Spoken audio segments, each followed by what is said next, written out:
5 septembre 1932, date de la dislocation de la Haute-Volta, aujourd'hui Burkina Faso. 15 ans plus tard, le pays est reconstitué, soit le 4 septembre 1947.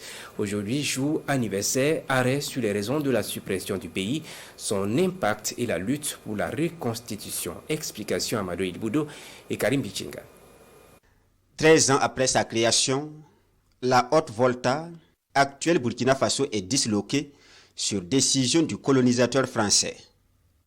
Le pays créé en 1919 est partagé en 1932 entre la Côte d'Ivoire, le Mali et le Niger.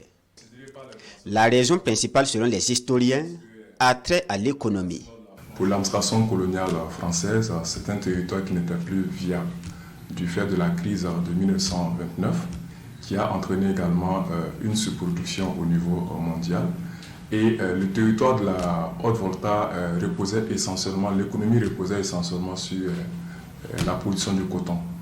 Voilà, donc il a fallu justement de coût du coton au niveau international a fait que la principale culture justement de cette colonie-là ne tenait pas.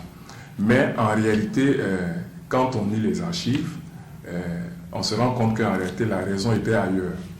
Parce que dans la OEF, la région qui a été érigée en territoire Haute-Volta est une région qui est fortement peuplée. Et certains groupes de pression, notamment les financiers, les grands planteurs, particulièrement en Côte d'Ivoire, avaient voulu justement avoir cette main-d'œuvre-là, voilà, à bon prix, bon marché.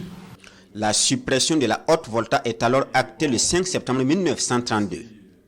Les grands groupes financiers peuvent désormais se servir des bras valides dans les autres colonies, dont la Côte d'Ivoire. Les voltaïques ne sont pas allés essentiellement seulement en Côte d'Ivoire. Alors, les voltaïques ont contribué, par exemple, à la constitution du chemin de fer Thiès, Caille, qui est donc Sénégal-Mali. La construction du chemin de fer Abidjan et Bobo Dioulasso avant que ça ne parvienne à Ouadou, la construction du port d'Abidjan, voilà, et bien d'autres infrastructures.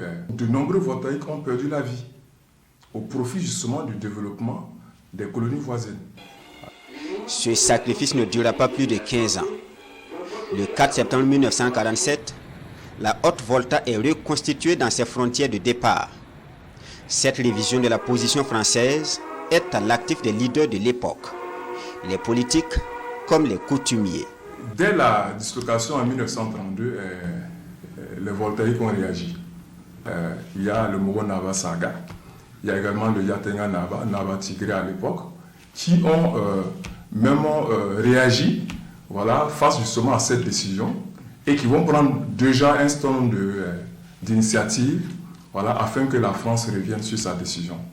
Le Moro Naba qui a adressé une correspondance à cette époque-là, à cette occasion, au ministre français d'Outre-mer, a utilisé un thème qui est très intéressant et je pense qu'il est adapté aujourd'hui. Il a insisté sur le fait qu'il fallait préserver la famille voltaïque. Et quand il parle de famille voltaïque, il ne parlait pas de Moussi, il ne parlait pas de Dagara, il ne parlait pas de Ho. Il parlait de l'ensemble des peuples qui avaient été réunis, par le fait Yaza, sur un même territoire qui a été baptisé à l'époque Haute-Volta. Cet engagement des chefs traditionnels est soutenu par la classe politique au sein des conseils généraux où ils siégeaient. Et cet historien politique de préciser, des élites à l'exemple de Guillaume Ouédraogo, Zenda Kaboré et Henri Guissou ont toujours milité pour le retour de la Haute-Volta sur la scène internationale.